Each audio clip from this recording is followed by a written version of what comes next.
জেঠিমা, এটা আমার তরফ থেকে তোমার জন্য।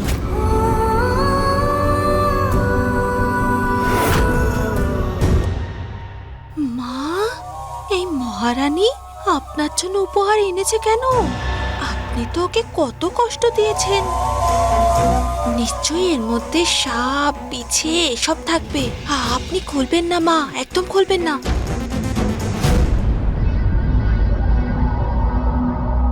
মনিকা, যা তুই খোল এটা, খোল। মা, আমাকে কেন ফাঁসাচ্ছেন? আমি এত তাড়াতাড়ি মরতে চাই না। আমার বরের কি হবে? খুলবি নাকি আমি এক্ষুনি? খুলছি। খোল।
জেঠিমা, তুমি আমাকে জীবনের সবথেকে বড় দুটো শিক্ষা দিয়েছ।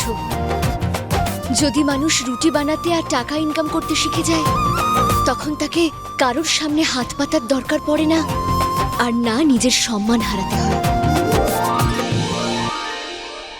একজন সত্যিকারের গুরু তিনি, যিনি নিজের শিষ্যের প্রতি কঠোর হন, তাকে বকাবকি করে, প্রয়োজন পড়লে পানিশ করে, তার দুর্বলতা দূর করে, তাকে যোগ্য করে তোলে, তাকে এতটা যোগ্য করে তোলে যে এই পৃথিবীতে সে সাহসের সঙ্গে এগিয়ে যেতে পারে। আমার কাছে সেই গুরু হলে তুমি, জেঠিমা।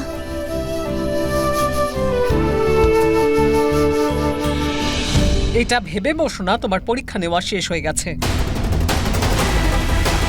যেদিন তোমার রাজমহল ছেড়ে এই বাড়িতে এসেছিলে, সেদিন থেকে তুমি জীবনে পরীক্ষা দিয়েই যাবে।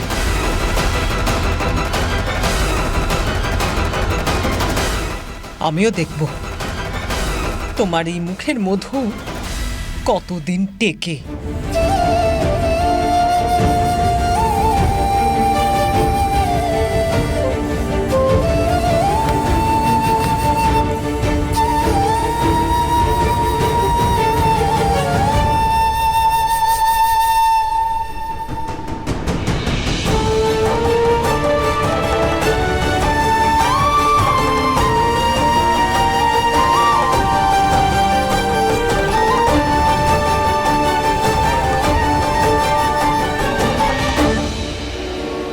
মানুষ তাকেই বকুনি দেয় যাকে সে আপন মনে করে, যাকে সে নিজের মানুষ বলে ভাবে।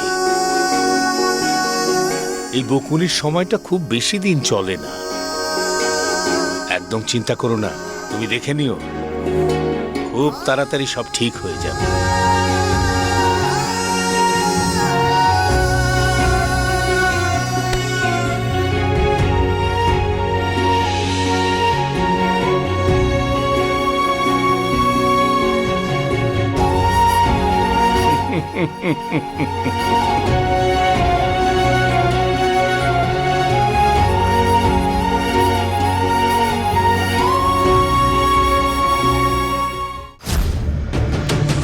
আরে বিন্দি, আয় না ইয়ার, আর কত টাইম লাগাবি? বসে গেছিস? হ্যাঁ, এই নিয়মটা তো স্বামী স্ত্রীর, তাই না? নিশ্চয়ই অধিকার স্ত্রীরই। এই জন্য তো বিন্দিকে আমি দোলনায় বসিয়েছি, কারণ আমি বিন্দির সাথে এই মুহূর্তে ধুমধাম করে বিয়ে করতে চাই।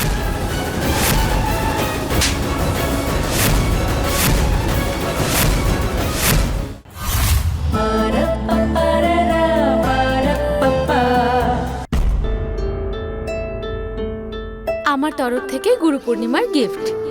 আরে বাহ বাহ বাহ বাহ বাহ। আমার কাছে আমার ভগবান, আমার গুরু, সবকিছু তুমিই বাবা। আজকে গুরু পূর্ণিমার দিন, আর আমি তোমাকে কিছু দিতে চাই। এই ছোট্ট উপহারটা আমার তরফ থেকে।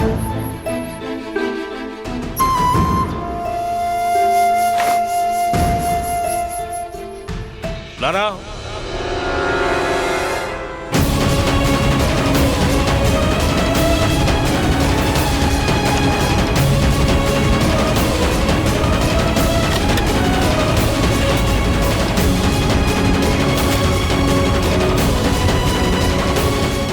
বাবা গিফটটা খুলেছে, মানে বাবা গিফটটা গ্রহণ করে নিয়েছে। Thank god. আরে বিন্দি, আয় না ইয়ার, আর কত টাইম লাগাবি? বসে গেছিস? হ্যাঁ, এই নিয়মটা তো স্বামী স্ত্রীর, তাই না? নিশ্চয়ই অধিকার স্ত্রীরই। এই জন্য তো বিন্দিকে আমি দোলনায় বসিয়েছি, কারণ আমি বিন্দির সাথে এই মুহূর্তে ধুমধাম করে বিয়ে করতে চাই।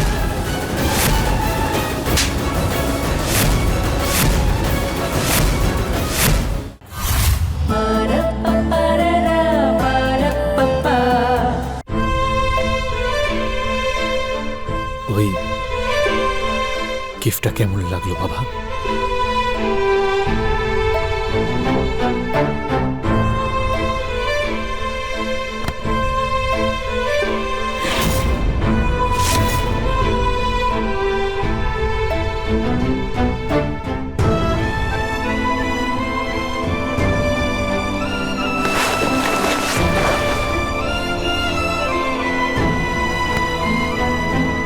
বাবা, এটা কি করছো তুমি?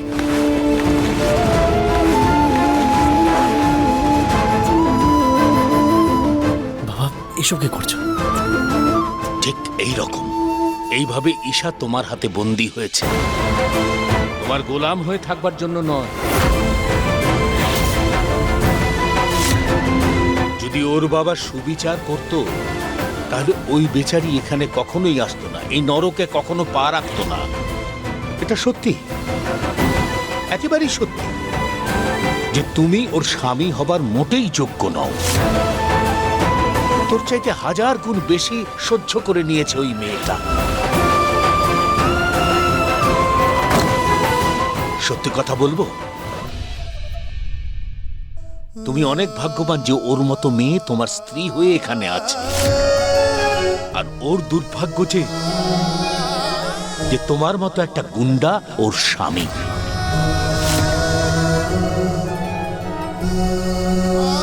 ওই মেয়েটা নিজের সুখ সুবিধে নষ্ট করে তোমার সঙ্গে সম্পর্ক রাখবার জন্য সব সহ্য করছে, আর তুমি ওকে এখান থেকে তাড়িয়ে দেবার জন্য রোজ নতুন নতুন রাস্তা খুঁজছো। তুমি জানো, এই যে বৌদি রোজ ওর সঙ্গে নানা রকম খারাপ ব্যবহার করছে, তার আসল দায়ী কে? তুমি।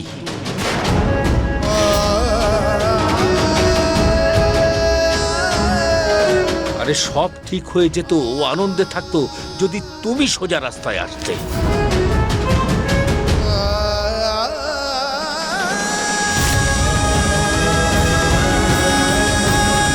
যদি তুমি সত্যি সত্যি আমাকে উপহার দিতে চাও বাবা, তাহলে একটা কাজ করো, ওকে মান সম্মানের সঙ্গে এখানে থাকতে দাও।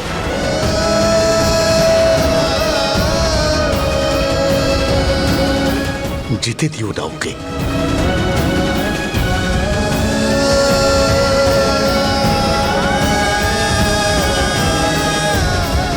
সময় দেখবার জন্য উপহার চাই না আমি, সময় বদলানোর উপহার চাই। তুমি কি এইরকম উপহার তোমার বাবাকে দিতে পারো?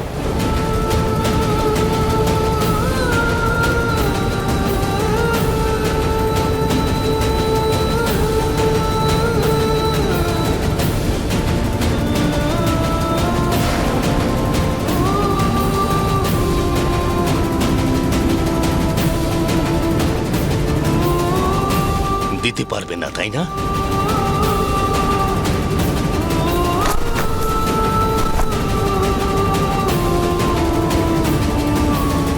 তাহলে তোমার কাছে আমি আর কোনো উপহার চাই না।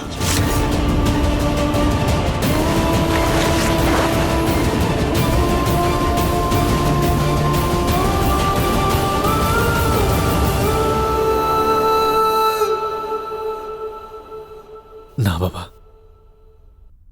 আমি তোমাকে এই উপহারটা কখনো দিতে পারবো না।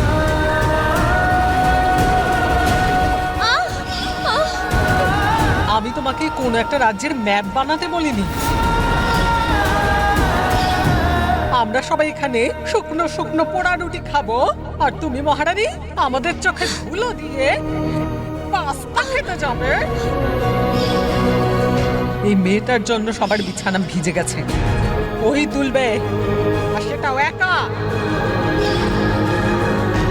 দুদিনের মধ্যে এই সময় যদি 11,580 টাকা না কামিয়ে আনো, তাহলে জামা কাপড় গোছাবে আর এখান থেকে বেরিয়ে যাবে।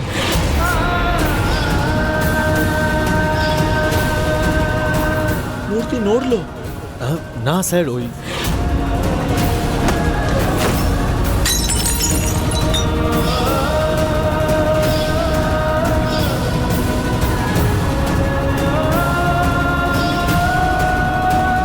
তুমি এ সব সময় তোর সাথে থাকবে, তোর বডিগার্ড হয়ে। আজ পর্যন্ত তুমি এই গুন্ডাটাকে আপন করতে পারলে না, তাহলে তুমি এটা ভাবছো কি করেছে ঈশা আমার মতন গুন্ডাকে আপন করে নেবে? আরে তোমার হাজবেন্ড তো গুন্ডা, এরম একটা ছেলের সঙ্গে বিয়ে হওয়ার থেকে ভালো বিয়ে না হওয়া। ও একজন গুন্ডা স্ত্রী হিসেবে পরিচিতি পাক, এটা ভুল বাবা।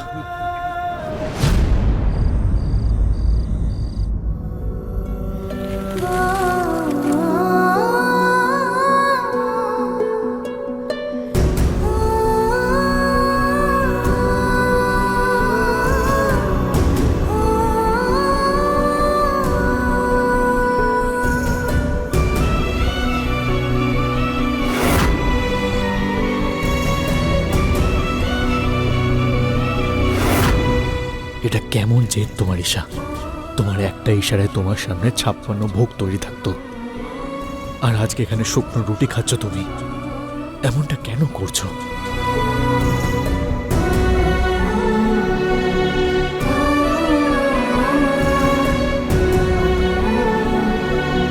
তুমি যদি সত্যিই আমাকে উপহার দিতে চাও বাবা, তাহলে একটা কাজ করো, ওকে মান সম্মানের সঙ্গে এখানে থাকতে দাও। এই তুমি শুকনো রুটি কেন খাচ্ছ? সবজি বা দই কেন নিলে না?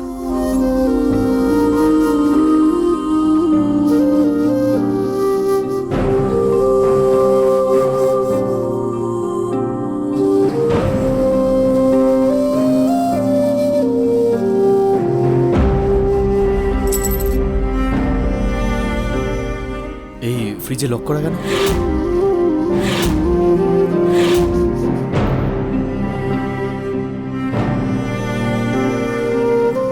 নিশ্চয় জেঠিমা ওকে সাজা দেওয়ার জন্য এমনটা করেছে।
এটা রুটি, চোখের জলে ভিজিয়ে খেও না, তরকারি দিয়ে এটা খাও। Thank you.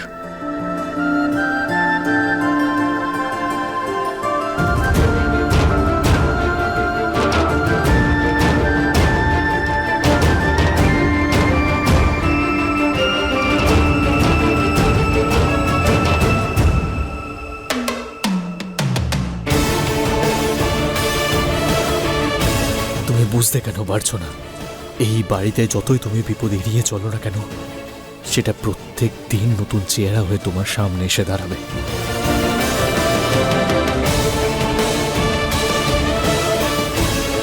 এই জন্য তোমার এখান থেকে নিজের বাবার বাড়ি চলে যাওয়াই ভালো হবে।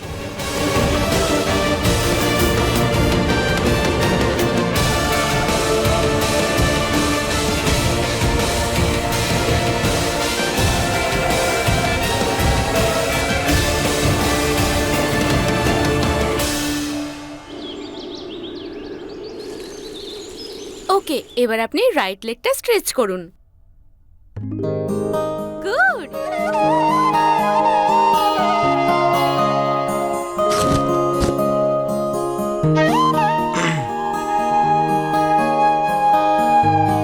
নতুন জুতো, ওয়াও।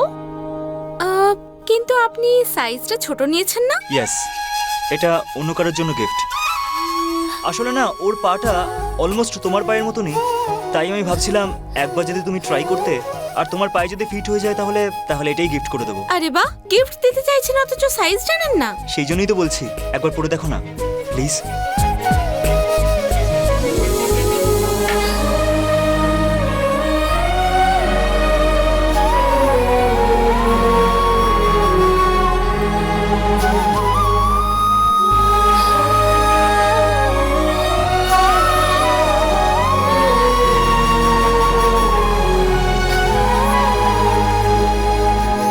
এক মিনিট, আমি অ্যাডজাস্ট করে দিচ্ছি।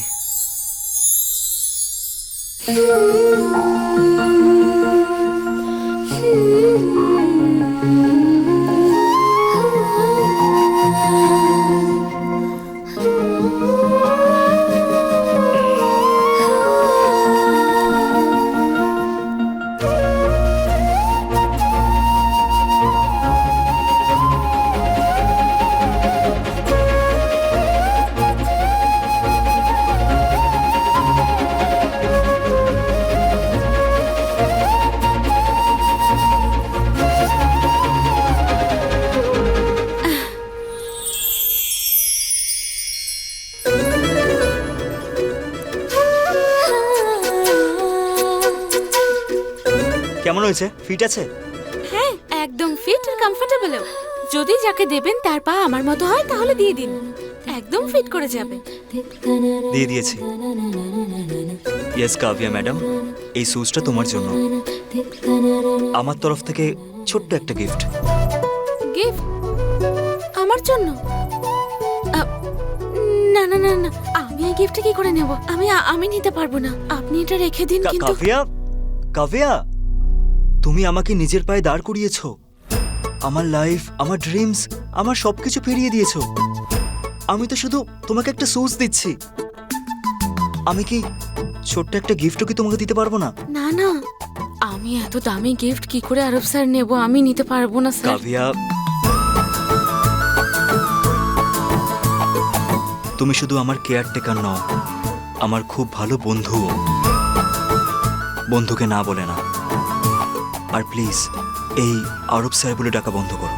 আমার ভালো লাগবে যদি তুমি আমাকে শুধু আরব বলবে।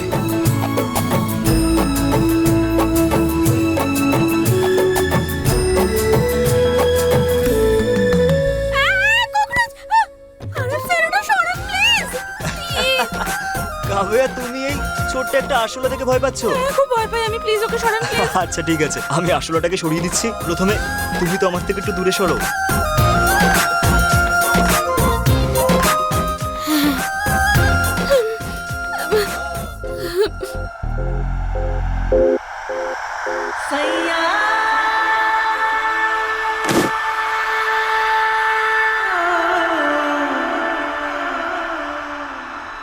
থ্যাংক গড তোমরা দুজন এখানেই আছো। কি হয়েছে বৌদি? আরব, আমি ডক্টরের কাছে গেছিলাম রিপোর্টসগুলো আনতে। আমি রিপোর্ট নিয়ে ডক্টরের সঙ্গে কথা বলতে যাচ্ছিলাম আর তখন অনুরাগ কল করলো আর আমাকে এখানে চলে আসতে হলো। আমি কিছু জিজ্ঞেসই করতে পারলাম না, আমি তো জানি না এর মধ্যে। কাভিয়া, একটু বলো না এতে কি লেখা আছে?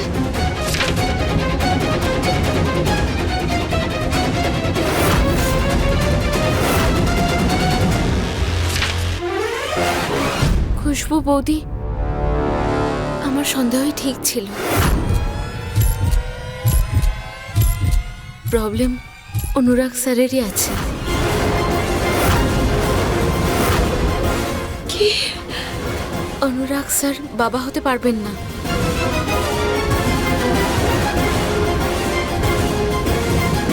বৌদি, চলো আমরা বাবার কাছে যাই। ওনাকে এই রিপোর্টটা দেখাই যাতে উনি বুঝতে পারেন যে এতে তোমার কোনো ভুল নেই।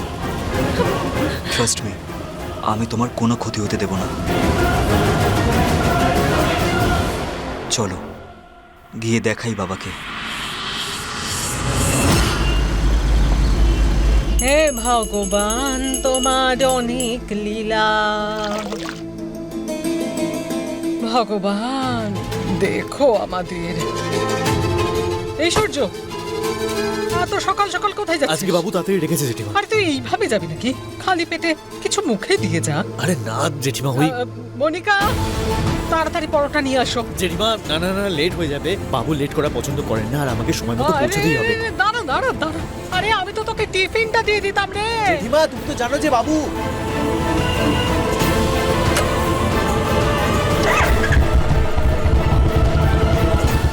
ভগবান, নিজের বাবার আদেশ নয়, স্বয়ং ভগবানের আদেশ। একবার কি ডেকেছে, একেবারে প্রাণটা হাতে নিয়ে ওকে দৌড়তে হবে। কি করবো আমি? আরে বাবা রে,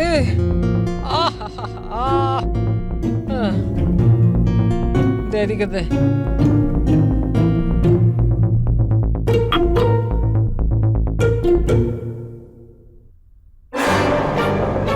এখন হাঁ করে কি দেখছিস শুনি?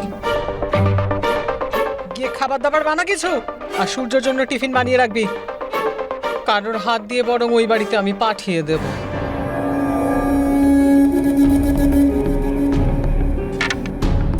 মা, আপনি যা শিখিয়েছেন আর কেউ তা শেখায়নি। আপনিই তো বলেন যে স্বামী কাজে গেলে স্ত্রীর ধর্ম হয় তার জন্য রান্না করে দেওয়া, টিফিন গুছিয়ে রাখা। তাই ঠাকুরপোর জন্য খাবার তো এই মহারানীর বানানো উচিত।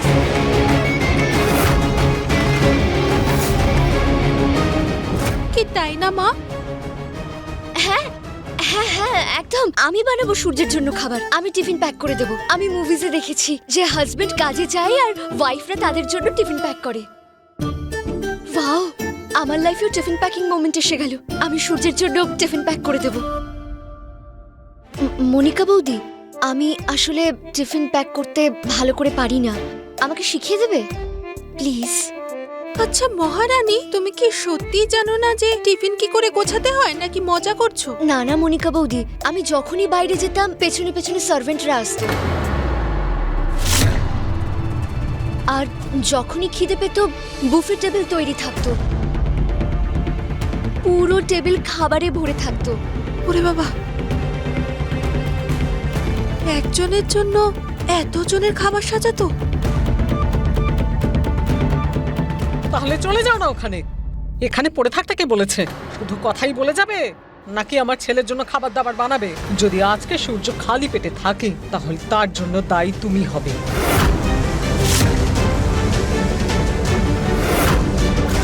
আজ আমি নিজের হাতে সূর্যের জন্য ভালোবেসে খাবার তৈরি করব। আমার হাতের খাবার খাওয়ালে ওকে হয়তো ওর মন পাবো।